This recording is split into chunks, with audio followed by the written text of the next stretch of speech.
I feel like Caly-rekd protects and Mimikyu does Trick Room. Oh, Caly-reked's getting huge. Oh, goodness.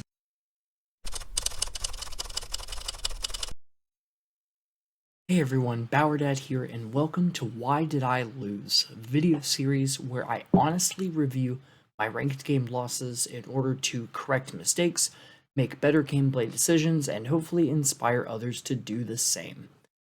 Now, on my opponent's side of the field, we have two Pokemon who very commonly know Trick Room. Given that the rest of my opponent's team is very slow, I'm expecting a Trick Room setup. The question is, how do I decide which Pokemon is going to protect and which Pokemon is going to set Trick Room?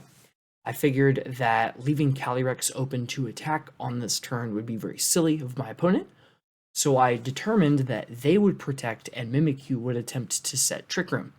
So I very aggressively doubled into that slot. I'm using my Dynamax here with my Palkia in order to just hit the Mimikyu as hard as possible. So this Dynamax for my opponent was a huge surprise. Caly-rekd gets a weakness policy activated.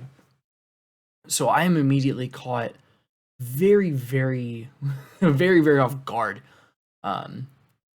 This Behemoth Blade was unfortunately going for the wrong target.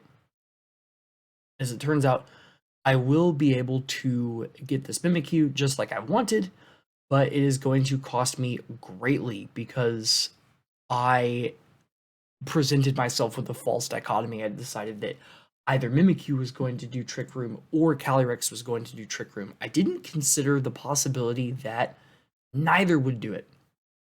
And I really suffered for it on this first turn here.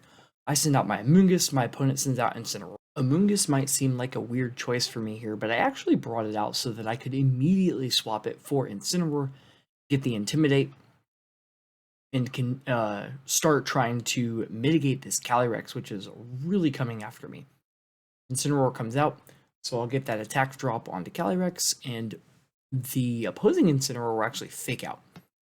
So it doesn't do them much good, and I'm able to get a Max Geyser. I decide that I'm going to go ahead and blow up the Incineroar instead of directly attacking the Caly-rekd. Luckily for me, this Hailstorm into Incineroar just narrowly misses the KO on it, which is huge in order for me to keep that momentum. Because now my opponent is down to just 2 Pokemon where I still have 3 of my own, even though my Incineroar is basically close to toast anyway.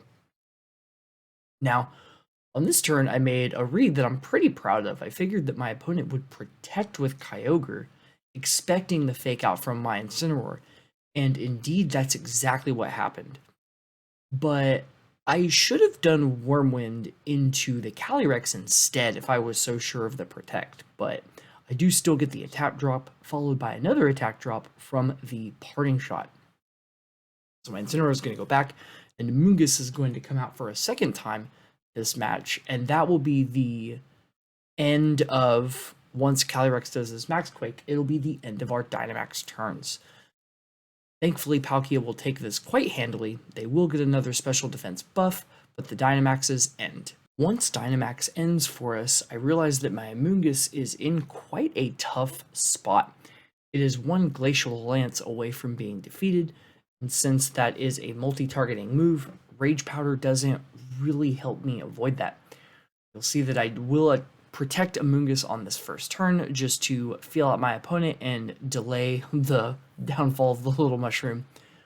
I attempt to chip the Caly-rekd with a rain-boosted Hydro Pump. It's right here at this moment that I wonder if doing the Max Wormwind to Caly-rekd earlier would have been more effective. I don't think it would have been enough to pick up this KO, however.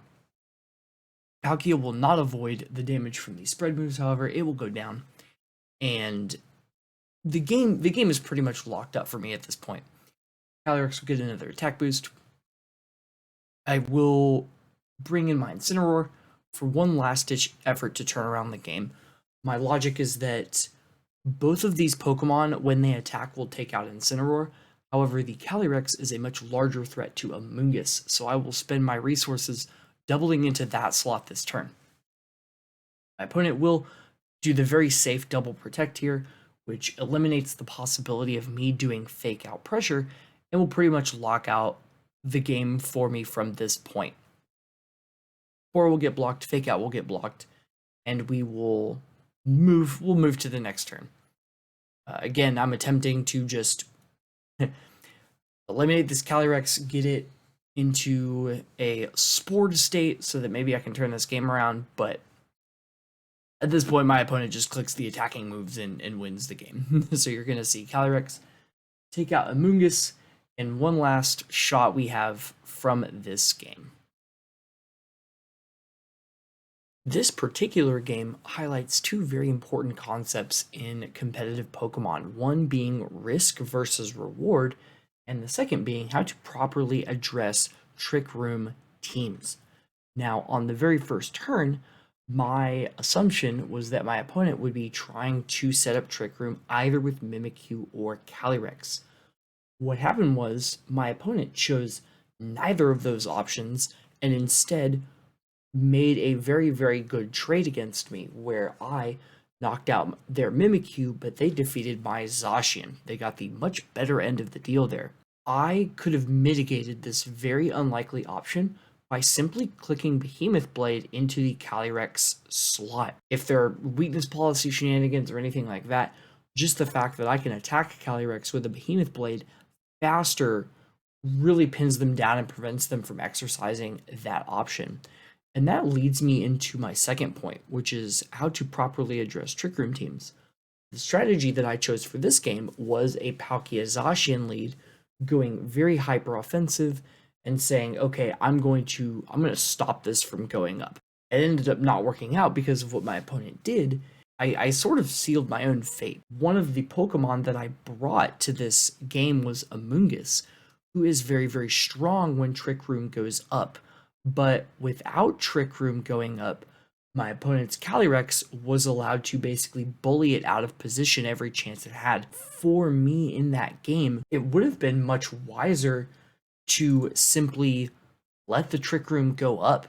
I could have clicked Behemoth Blade into the Caly-rekd and swapped my Palkia for Incineroar. That way, if the Caly-rekd tries anything funny, they get smoked.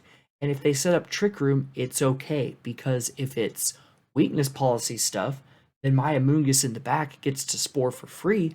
And if it's not weakness policy stuff, then my Incineroar will have a much better time wrenching away that momentum from the Caly-rekd player who got their Trick Room up. For these reasons, I could have played my turn one in such a way that I covered my options much better.